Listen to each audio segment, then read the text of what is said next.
Margaret Sullivan had never been more than 50 miles from the tobacco farm, where she'd spent 58 years of her life. The rolling hills of rural Kentucky were all she knew. The smell of curing leaves in the barn, the sound of morning roosters, the feel of dirt under her fingernails from tending her vegetable garden. Her hands were calloused and rough, her face weathered by decades under the southern sun, and her closet contained 3 church dresses and 5 pairs of work jeans. She'd married young to a farmer who died too soon, raised 2 children who moved to cities she'd only seen on television, and accepted that her life would end much as it had begun, quietly in the same white clapboard house her grandfather had built. Then, on an ordinary Tuesday morning while she was feeding chickens, a sleek black car pulled up her gravel driveway, and a man in an expensive suit stepped out, holding an envelope that would shatter every certainty she'd ever known. Inside was a first-class ticket to Abu Dhabi, a note written in elegant script, and a photograph of a man she'd met exactly once 30 years ago, who had apparently never forgotten her kindness. Margaret stared at the envelope in her trembling hands, her heart hammering against her ribs like a wild bird trying to escape a cage. The expensive paper felt foreign between her work-worn fingers, and the embossed gold seal at the top bore Arabic script she couldn't read. The man in the suit, who'd introduced himself simply as Mr. Khalil, waited patiently by his car, his polished shoes catching the morning sunlight. She read the note again, though the words hadn't changed. Mrs. Sullivan, 30 years ago, you showed kindness to a lost stranger when no one else would. That stranger was me. I have never forgotten. I am sending my plane for you. Please come. Tariq Al-Mansour. The photograph showed a distinguished man in his early 60s, with silver threading through his dark hair, and kind eyes that sparked a distant memory. The roosters continued their morning chorus, oblivious to the earthquake happening in Margaret's world. Her neighbor's dog barked in the distance. Everything was exactly as it had been 15 minutes ago, yet nothing would ever be the same. She remembered that day 3 decades past. A young foreign man whose rental car had broken down on the rural highway during a thunderstorm. She'd been driving home from the farmer's market, her truck bed full of vegetables she'd hoped to sell. Most folks had passed him by, but she'd stopped, given him a ride to the nearest garage, and while they waited for the mechanic, she'd shared her lunch with him, fried chicken and biscuits wrapped in wax paper. He'd been so grateful, so polite, asking about her farm and her life with genuine interest that had surprised her. "Ma'am, Mr. Al-Mansour has arranged everything," Mr. Khalil said gently, as if sensing her paralysis. "The jet is waiting at Louisville Airport. I'll drive you there myself. You need only pack a bag, or don't pack at all. Anything you need will be provided." Margaret's mouth felt dry. She'd never been on a plane, never left Kentucky, never owned a passport. The idea of traveling to the other side of the world was as foreign as the moon. Yet something in that photograph, in those kind eyes, stirred something deep inside her. A part of herself she'd buried when her husband died, when her children left, when she'd resigned herself to living out her days in quiet solitude. Perhaps, she thought with a flutter of something that felt dangerously like hope, life still had surprises left. 2 hours later, Margaret sat in the back of the luxury sedan, her small canvas duffel bag beside her containing everything she'd frantically packed: 3 dresses, some underwear, her late husband's photo, and her worn Bible. The Kentucky countryside rolled past the tinted windows, farms and fields she'd known, her entire life suddenly looking different, as if she was seeing them through new eyes. Mr. Khalil drove in respectful silence, occasionally glancing in the rearview mirror to check on her. She'd called her daughter Jessica in Cincinnati, who'd thought she was joking until Margaret texted her a photo of the invitation. "Mom,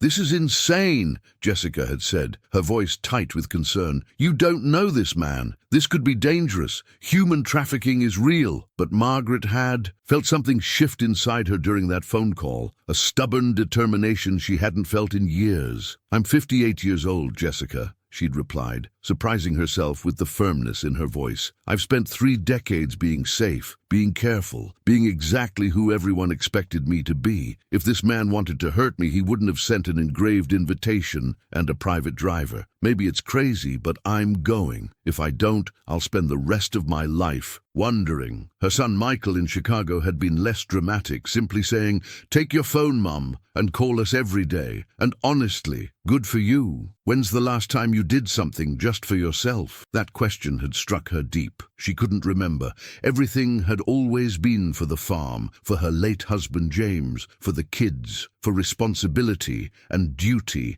and the endless grinding work of survival. As they approached Louisville, the city skyline emerging from the morning haze, Margaret felt her stomach clench with anxiety. She'd been to Louisville exactly 4 times in her life, twice for medical appointments, once for her daughter's college graduation, and once for her husband's specialized cancer treatment that hadn't worked. Each time, she'd felt overwhelmed by the noise, the traffic, the sheer number of people rushing everywhere. Now, Mr. Khalil was pulling into a private entrance at the airport, bypassing all the normal terminals, heading toward a sleek building with curved glass walls. A white jet sat on the tarmac beyond, so impossibly elegant it looked like something from a movie. Margaret's hands gripped her duffel bag tighter, her knuckles white, as reality crashed over her in waves. The jet's interior was like nothing Margaret had ever imagined existed outside of television shows about the rich and famous. Cream-colored leather seats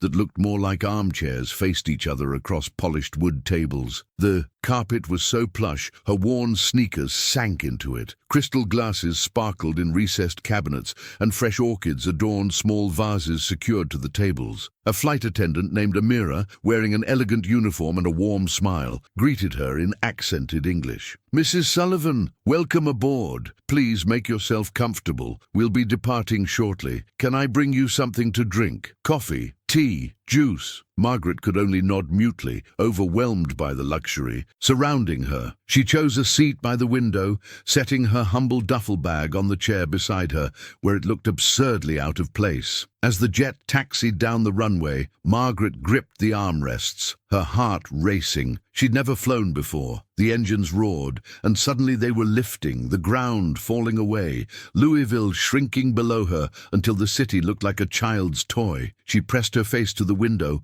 watching Kentucky disappear beneath clouds, feeling tears sting her eyes. Everything she'd ever known was down there. Her entire life, her history, her identity. Who was Margaret Sullivan without her farm, without her daily routines, without the familiar weight of her responsibilities? The question terrified her, but it also thrilled her in a way she didn't fully understand. Amira appeared with coffee in a delicate china cup, and Margaret accepted it with trembling hands, the absurdity of her situation hitting her all at once. "Mrs. Sullivan," Amira said gently, taking the seat across from her, "Mr. Al-Mansour wants you to know that you are his honored guest. There is no pressure, no expectation. He simply wishes to thank you properly for a kindness you showed him long ago." Margaret sipped the coffee, which was the best she'd ever tasted, and found her voice. "I don't understand why he'd go to all this trouble. I just gave him a ride and shared my lunch. That's what neighbors do." Amira's smile was kind. "Perhaps in your world, Mrs. Sullivan, but Mr. Al-Mansour was at a difficult point in his life that day. He was questioning everything, his path, his purpose. Your simple kindness reminded him of something important he'd almost forgotten. He says you treated him like a human being when he felt invisible." The flight was 14 hours, and Margaret spent most of it in a state of surreal amazement. Amira brought her food she'd never tasted: stuffed grape leaves, perfectly seasoned lamb, fragrant rice with saffron, delicate pastries dripping with honey. Each dish was a revelation. She'd lived 58 years on fried chicken, green beans, cornbread, and the simple fare of rural Kentucky. Now flavors exploded on her tongue, complex and layered, opening doors in her mind to a world beyond her imagining. Between meals, she tried to read a magazine Amira had provided, but her mind kept wandering to the man who'd sent for her. What did he want? What did he expect? The note had been kind, but men didn't send private jets for women without expectations, did they? Her doubts multiplied as the flight continued. What would she say to him? How would she act in his world? She imagined grand palaces, formal dinners, sophisticated people who would take one look at her calloused hands and country clothes and know instantly she didn't belong. Maybe Jessica had been right.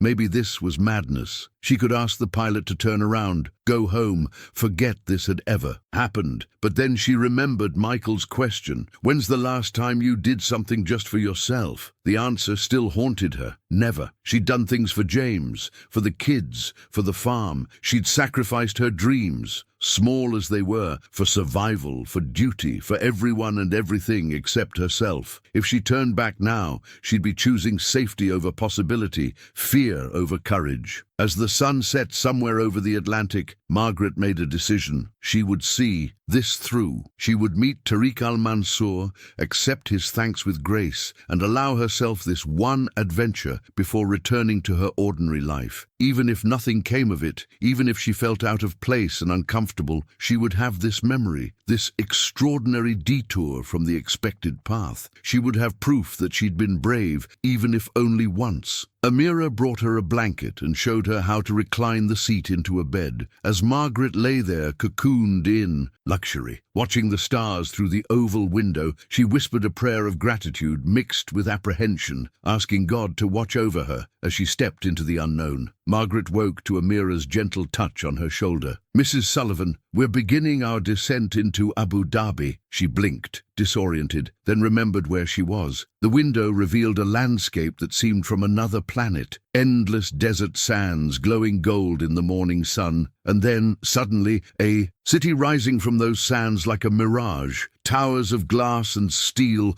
reached toward the sky, modern and gleaming. The Persian Gulf stretched beyond, impossibly blue. Margaret's breath caught. She'd seen pictures of cities, of course, but witnessing this transformation of desert into metropolis from above was breathtaking. The jet descended smoothly, and soon they were gliding over palm-lined streets and opulent buildings before touching down on a private runway. The heat hit her the moment she stepped off the plane, a dry, intense heat, different from Kentucky's humid summers. A black Mercedes waited on the tarmac, and a driver in traditional white robes opened the door for her with a respectful bow. Margaret clutched her duffel bag and climbed in, the air conditioning inside the car a blessed relief. They drove through streets that seemed designed to overwhelm, massive shopping malls with architectural flourishes, hotels that looked like palaces, sports cars she recognized from television commercials but had never seen in person. Everything was so clean,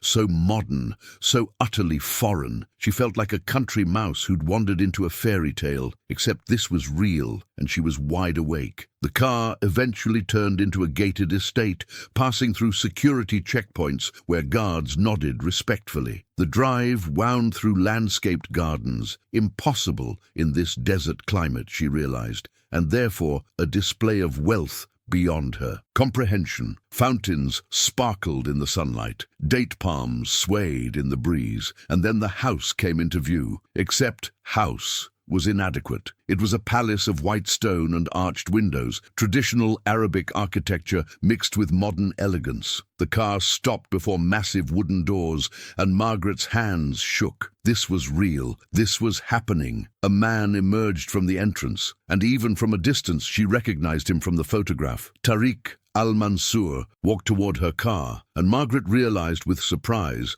that she recognized something else too, the grateful young man who'd thanked her profusely for fried chicken and kindness 30 years ago. Tariq Al-Mansour had aged gracefully. The young man she'd helped had been in his early 30s, thin and anxious, with worry lines around his eyes. This man was distinguished, with silver in his hair and beard, but those same eyes held a warmth that made her suddenly less afraid. He was dressed in traditional white robes, the fabric crisp and elegant, and he moved with the confidence of someone comfortable in his own skin. When the driver opened her door, Tariq extended his hand to help her out, and his smile was genuine. "Mrs. Sullivan," he said, his English perfect but touched with an accent. "I cannot express my gratitude that you accepted my invitation. Welcome to Abu Dhabi. Welcome to my home." His hand was warm, his grip firm but gentle, and Margaret found herself smiling back despite her nervousness. "I have to admit, Mr. Al-Mansour, I'm not entirely sure why I'm here," Margaret said, proud that her voice didn't shake. "That was a long time ago, and what I did wasn't anything special." Tariq's expression grew serious, thoughtful. "Please, call me Tariq, and allow me to disagree respectfully. Come, let me show you to your rooms, and then we will talk. You must be exhausted from the journey." He led her through those massive doors into a courtyard filled with trickling fountains and flowering vines. The architecture was breathtaking. Arched walkways, intricate tile work, rooms opening onto the courtyard with traditional wooden screens. It was beautiful and foreign and overwhelming. A woman in elegant traditional dress appeared, and Tariq introduced her as Layla, who would help Margaret with anything she needed. Margaret's suite of rooms made her farmhouse look like a shed. The bedroom was larger than her entire downstairs, with a bed so massive it could have slept 4 people. French doors opened onto a private terrace overlooking gardens. The bathroom featured a bathtub that looked carved from a single piece of marble, and a shower with more jets and controls than she could understand. Her canvas duffel bag looked ridiculous, sitting on the ornate bench at the foot of the bed. Layla showed her the closet, which was already filled with clothes, dresses, casual wear, even traditional abayas in beautiful fabrics. "Mr. Al-Mansour hoped these would fit," Layla explained in careful English. "He guessed your size. If anything doesn't fit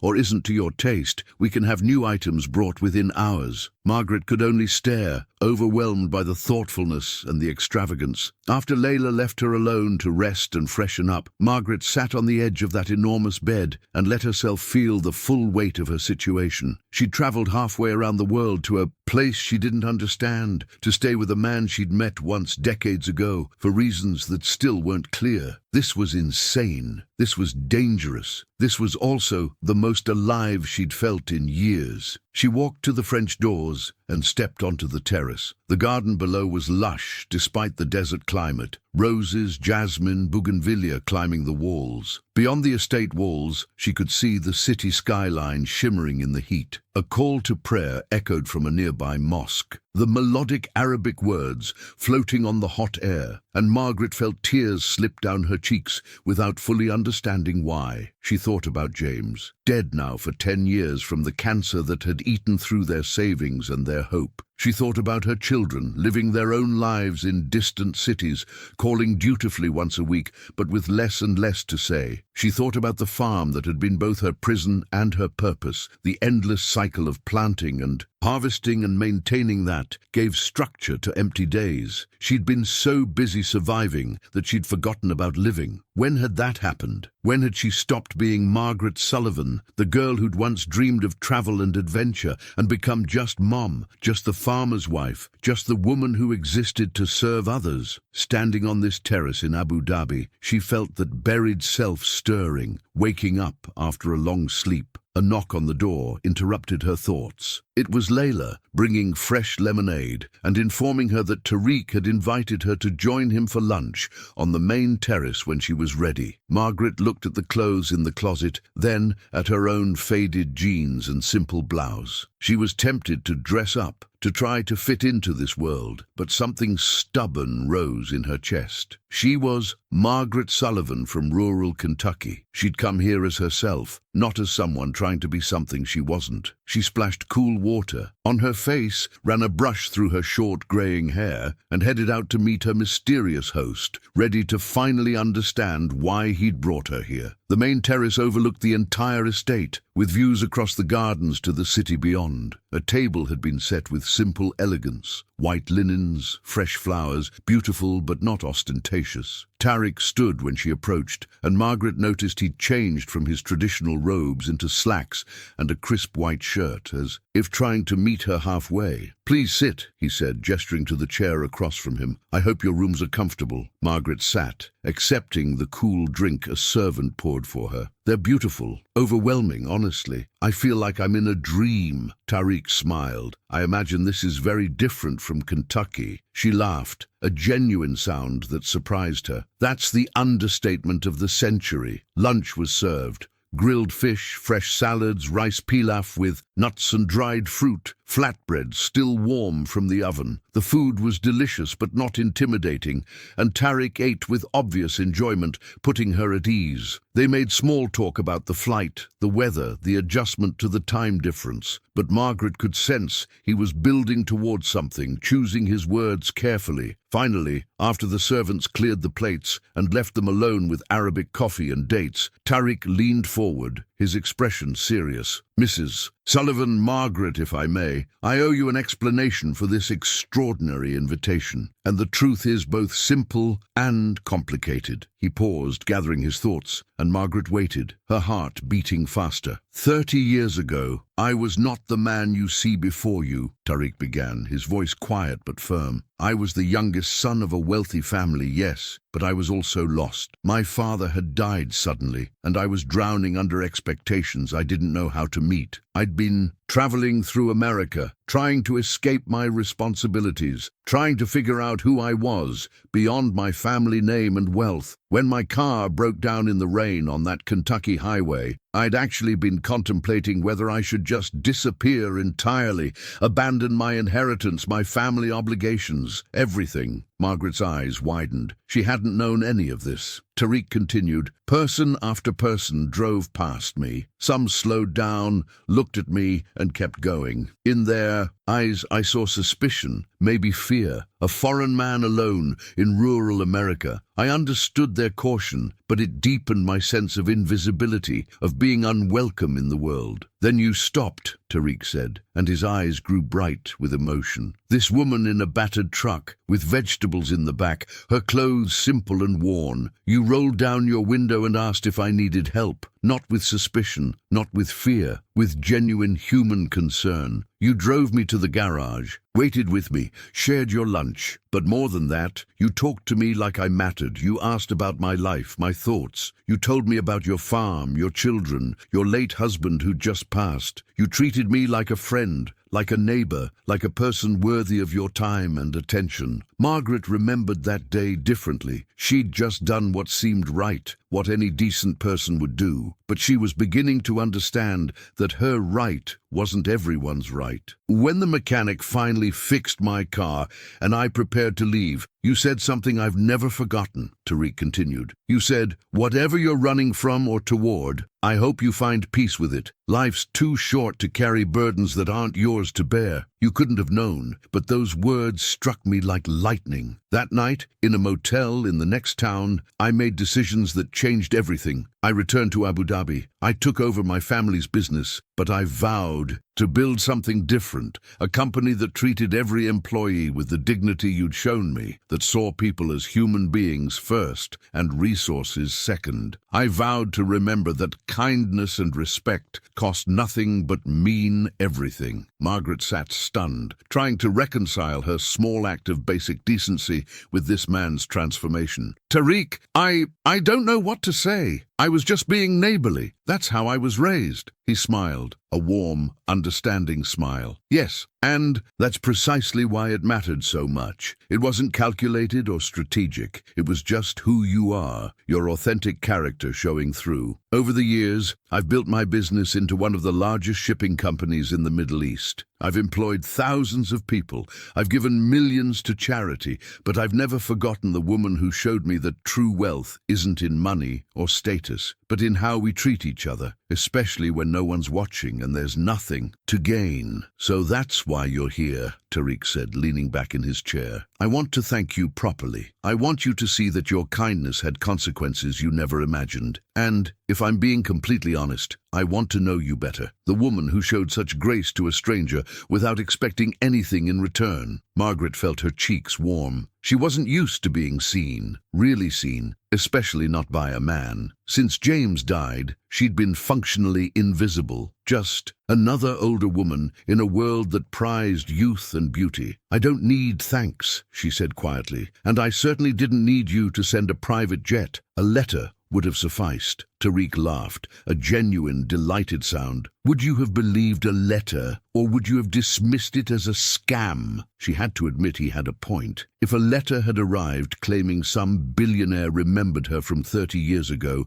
and wanted to thank her, she'd have thrown it away as nonsense. Okay, fair enough, she conceded, smiling despite herself. But now I'm here. We've had this conversation, and I understand. So what happens now? Do I just go home? The question hung in the air between them. Tariq's expression grew thoughtful. That depends entirely on you, Margaret. You could go home tomorrow if you wish, with my eternal gratitude and perhaps some understanding of the impact you had. Or, he paused, seeming almost nervous, which was oddly endearing. Or you could stay for a while. Let me show you my world. Let me give you the adventure I sense you've been missing. Margaret's heart skipped. The smart thing would be to politely decline, to go home where things were safe and familiar. But sitting here on this terrace, with this kind man who'd traveled his own journey of transformation, she felt something stirring inside her, that buried part of herself that had once dreamed of more. I have a farm to run, she said, but even she could hear the weakness in her objection. I have chickens to feed, a garden to tend. Tariq nodded seriously. I've taken the liberty of arranging for your neighbor, Mr. Henderson, to care for everything while you're gone. He was quite happy to help for a generous payment. Your chickens and garden are in good hands. Margaret laughed, shaking her head. You thought of everything, didn't you? His smile was slightly sheepish. I hoped you'd stay. Block 11 orchestrated deepening romance. E mid-exotic exploration and discovery. Continuando a história, Margaret está decidindo ficar. Preciso desenvolver a relação entre eles, mostrando conexão emocional crescente, enquanto ela explora este novo mundo, e ambos começam a perceber que há algo mais profundo acontecendo entre eles. Margaret agreed to stay for 2 weeks. It seemed like a reasonable compromise between adventure and responsibility. That first evening, Tariq arranged a private dinner in the garden, with strings of lights creating a canopy of stars above them. They talked for hours, and Margaret was surprised by how easy it was to speak with him. He asked about her life with genuine interest, her childhood on the farm, meeting James at a church social, the struggles of raising kids while barely making ends meet, the devastating loss when cancer took her husband. She found herself sharing things she'd never told anyone, including the loneliness that had become her constant companion, the feeling that she'd somehow disappeared into the roles of mother, wife, and farmer without ever being just Margaret. Tariq listened with an intensity that made her feel heard in a way she hadn't experienced in decades. When it was his turn, he spoke of his own loneliness, the isolation that came with wealth and responsibility, the way people treated him as a means to an end rather than a person, the pressure of carrying his family's legacy while trying to modernize their business practices. I've been married twice, he admitted, his voice carrying old pain. Both times to women my family approved of, women from appropriate backgrounds. Both marriages failed because we were acting roles rather than building real partnerships. I have 3 children, all grown, all somewhat distant. I gave them everything except the thing they needed most. A father who was present rather than perpetually working. His honesty was refreshing and unexpected. Do you regret it? Margaret asked, softly. The marriages, the distance from your children. Tariq considered this carefully. I regret not being wiser sooner, but regret without growth is just self-pity. I've tried to build bridges with my children in recent years. My daughter Sarah visits often. You'll meet her tomorrow, actually.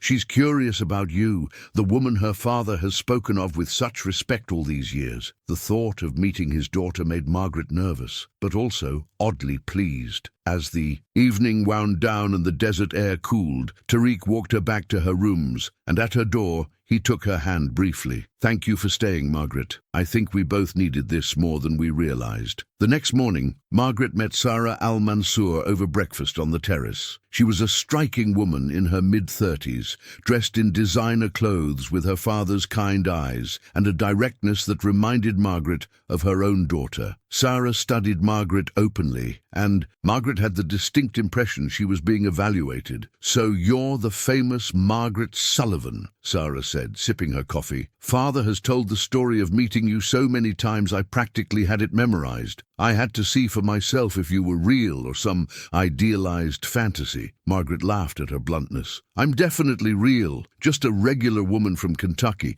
who happened to be in the right place at the right time." Sarah's expression softened. "Father doesn't idealize people lightly. He's too pragmatic for that." Over the following days, Sarah became Margaret's guide to Abu Dhabi. They visited the Grand Mosque, where Margaret was awed by the beauty of the white marble and intricate designs. Sarah explained the significance of various architectural elements, sharing stories about her faith and culture with patient enthusiasm. They explored traditional souks, where the smell of spices and incense filled the air, and Margaret bargained for small gifts to send home: scarves for Jessica, a coffee set for Michael. They had tea in cafes where women in abayas and designer sunglasses chatted and laughed, and Margaret realized how wrong her assumptions had been about what life was like for women here. Sarah was educated, opinionated, and ran her own tech startup. The complexity challenged Margaret's simple expectations. "What do you think of my father?" Sarah asked one afternoon as they walked along the Corniche, the Persian Gulf, sparkling beside them. The question was direct, and Margaret sensed this was what Sarah had been working toward all along. "I think he's a good man," Margaret said carefully. "Kind, thoughtful, more lonely than he lets on." Sarah nodded. "He is all those things. He's also stubborn, workaholic, and carries guilt about his past mistakes. But since you arrived, I've seen something in him I haven't seen in years. Lightness. He smiles more readily. He's taken time off work. You've done that." Margaret felt her cheeks warm. "I haven't done anything special." Sarah stopped walking, turning to face her.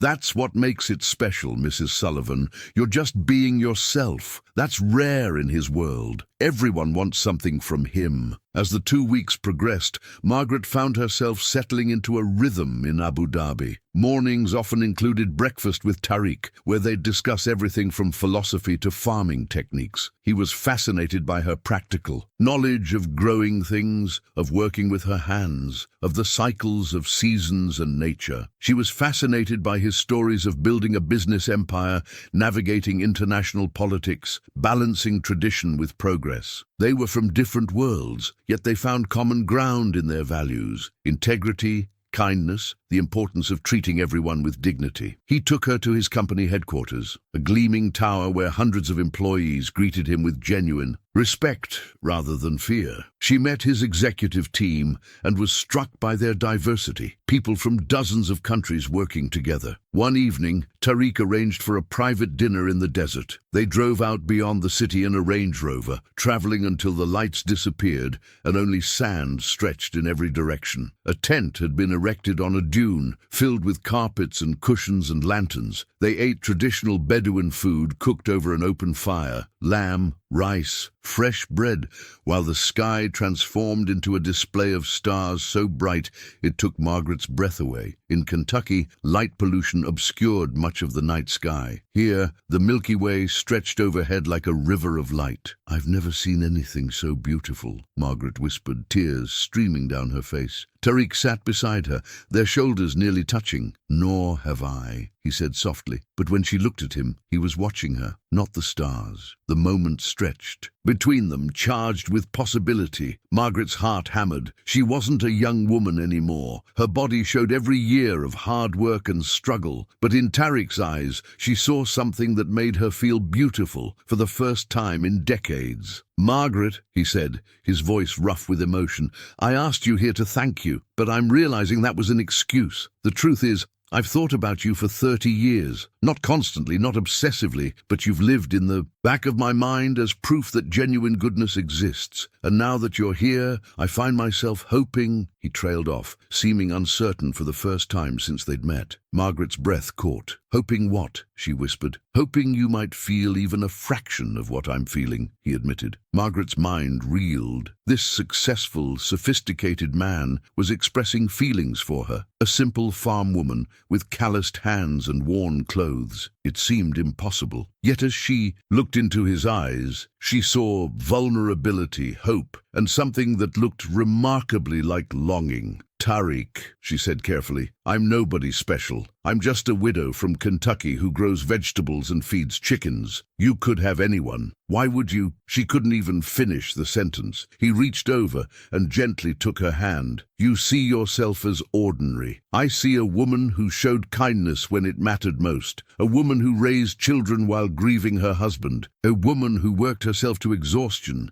keeping a farm running alone, a woman who was brave enough to get on a plane and fly halfway around the world despite being terrified. I see a woman with more authentic grace and dignity than anyone in my social circle," Tariq continued, his thumb tracing circles on her weathered palm. "You say you're nobody special, but Margaret, you're the most real person I've encountered in decades. Everyone in my world wears masks, plays roles, wants something. You're just you, honest and kind and grounded. Do you know how rare that is?" Margaret felt tears sliding down her cheeks. No one had ever said such things to her. James had loved her, but their love had been built on practicality and shared responsibilities. He'd never been particularly expressive or romantic. This felt like something from a dream, too good to be true, and yet here it was, happening under a canopy of desert stars. "I don't know how to do this," Margaret admitted, her voice shaking. "I don't know how to be whoever you need me to be. I don't fit in your world, Tariq. I proved that when your business associates came for drinks and I didn't know which fork to use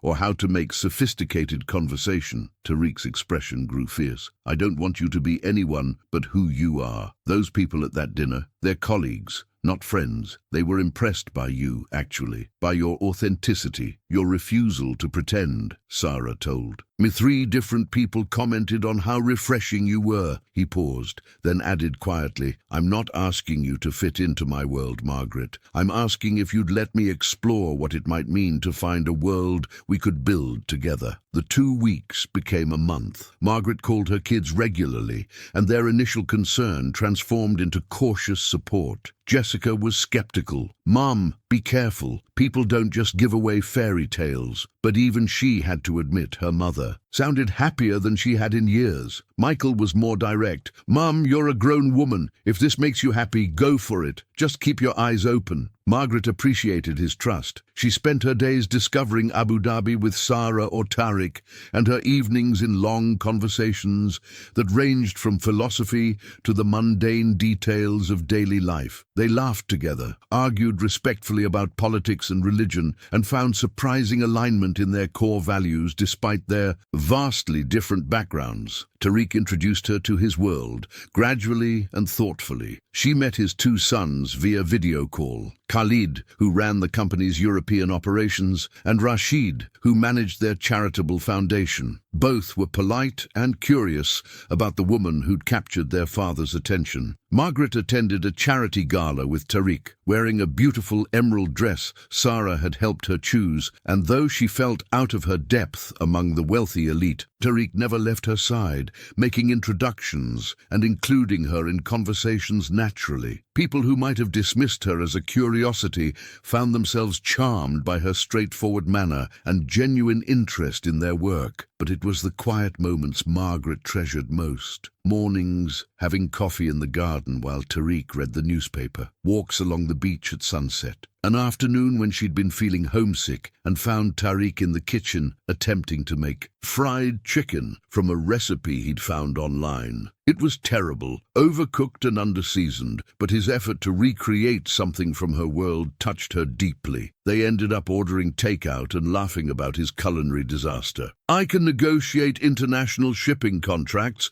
but apparently I cannot fry chicken," he'd said, grinning. "Good thing you're here to save me from my own cooking." These moments felt real in a way nothing else in her life had felt for a very long time. One evening, 6 weeks into her stay, Margaret sat alone on her terrace, wrestling with a decision that had been building for days. Her 2-week visit had stretched into 6 weeks, and Tariq had been hinting, gently, respectfully, that he hoped she'd consider staying longer, perhaps permanently. The idea terrified and thrilled her in equal measure. What would it mean to leave Kentucky, to abandon the farm that had been her identity for 6 decades, to build a new life in a foreign country with a man she'd known for only a few weeks as an adult? It was madness. It was irresponsible. It was also the most alive she'd felt since she was a young woman, with her whole life ahead of her. She thought about her farm, the fields she knew intimately, the house where she'd raised her children, the graves where her parents and James rested. Leaving felt like betrayal, like abandoning her past. But staying felt like choosing death over life, safety over possibility. Her kids didn't need her anymore. They had their own families, their own lives. The farm could be sold or leased. Nothing actually required her to return except habit and fear. The realization was both liberating and terrifying. For the first time in her life, Margaret had the freedom to choose what she wanted, not what was expected or needed. The question was, what did she want? Tariq found her there as the sun set, painting the sky in shades of orange and pink. He sat beside her without speaking, and they watched the light fade together. Finally, Margaret broke the silence. "I need to go home," she said, and felt Tariq stiffen beside her. "Not forever," she added quickly, "but I need to see it again, to stand in my house and my fields and make sure I'm making this decision for the right reasons. If I stay without going back, I'll always wonder if I'm running away rather than running toward something. Does that make sense?" Tariq relaxed, then smiled. "Perfect sense. When do you want to leave?" She was surprised by his calm acceptance. "Soon, maybe this weekend." He nodded. "I'll arrange everything. And Margaret, I'm coming with you." 3 days later, Margaret found herself back in Kentucky, but this time she wasn't alone. Tariq had insisted on accompanying her, wanting to see her world, to understand the life she'd lived. They arrived at her farm on a warm afternoon, and Margaret stood in the driveway, seeing her property through new eyes. The house looked smaller than she remembered, more worn. The barn needed paint. The vegetable garden, despite Mr. Henderson's care, showed signs of neglect. But it was hers, her history, her sweat, her memories embedded in every board and furrow. Tariq stood beside her, taking it all in, and she wondered what he saw through his eyes, accustomed to luxury and grandeur. "Show me everything," he said softly. So she did. She walked him through the house, pointing out photos of her children, the kitchen where she'd canned vegetables for decades, the bedroom where James had died. She showed him the barn where she'd once kept dairy cows, the chicken coop where her current flock clucked suspiciously at the foreign man. She took him into the fields, letting the dark soil run through her fingers, explaining crop rotation and the challenges of small-scale farming. Tariq listened intently, asking thoughtful questions, and she realized he wasn't just being polite. He genuinely cared about understanding this part of her life. That evening, they sat on her sagging porch swing, drinking sweet tea as fireflies danced in the gathering dusk. "I can see why this place is important to you," Tariq said, his arm resting along the back of the swing, not quite touching her, but close enough that she felt his warmth. "There's peace here, history. The connection to the land is real." Margaret nodded. "It's all I've ever known. Leaving it feels like leaving myself behind." Tariq was quiet for a long moment. "I understand that fear. When I left Abu Dhabi that time 30 years ago, I was trying to leave myself behind. But you taught me something important, even if you didn't realize it at the time. You can't leave yourself behind because you carry yourself wherever you go. The question isn't whether you'll be the same person in Abu Dhabi or Kentucky. The question is, which place allows you to be the fullest version of yourself?" Over the next few days, Margaret introduced Tariq to her world. They attended church on Sunday, where the congregation buzzed with curiosity about the distinguished foreign man accompanying Margaret Sullivan. She introduced him simply as a friend from overseas, but she saw the speculation in people's eyes. They had dinner with her neighbor, Mr. Henderson, and his wife, who were charmed by Tariq's genuine interest in their farming operation. They visited Jessica in Cincinnati, where Margaret's daughter interrogated Tariq with the fierce protectiveness of a child watching her parent venture into new territory. Tariq handled it with grace, answering her questions honestly and reassuring her that he wanted only Margaret Margaret's happiness. On their last evening in Kentucky, Margaret walked the property alone at sunset, making her peace with what she knew in her heart she was going to do. This farm had been her purpose when she needed one, her refuge when life was hard, her identity when she had nothing else. But it didn't have to be her prison. She could honor her past without being chained to it. She could carry the lessons and memories with her while choosing a new path. James wouldn't have wanted her to stop living when he died. He'd have wanted her to be happy, to embrace whatever joy she could find. Standing in the field where she'd worked for so many years, Margaret felt a weight lift from her shoulders. She was ready. She found Tariq in the kitchen, attempting to make coffee, in her old percolator and looking slightly mystified by the process. "I'm going to sell the farm," she said without preamble, "or lease it to someone who'll actually work it properly. I'll keep a few things, photos, James's Bible, some of my mother's dishes, but the rest, I'm ready to let it go." Tariq turned to face her, his expression carefully neutral. "Are you certain? I don't want you to regret this, Margaret. I don't want you to resent me for taking you away from your life." She crossed the kitchen and took his hands in hers. "You're not taking me away from my life. You're offering me a chance at a new one. There's a difference. I'm choosing this. I'm choosing you." 6 months later, Margaret stood in a different garden, in a different life, marveling at how much had changed,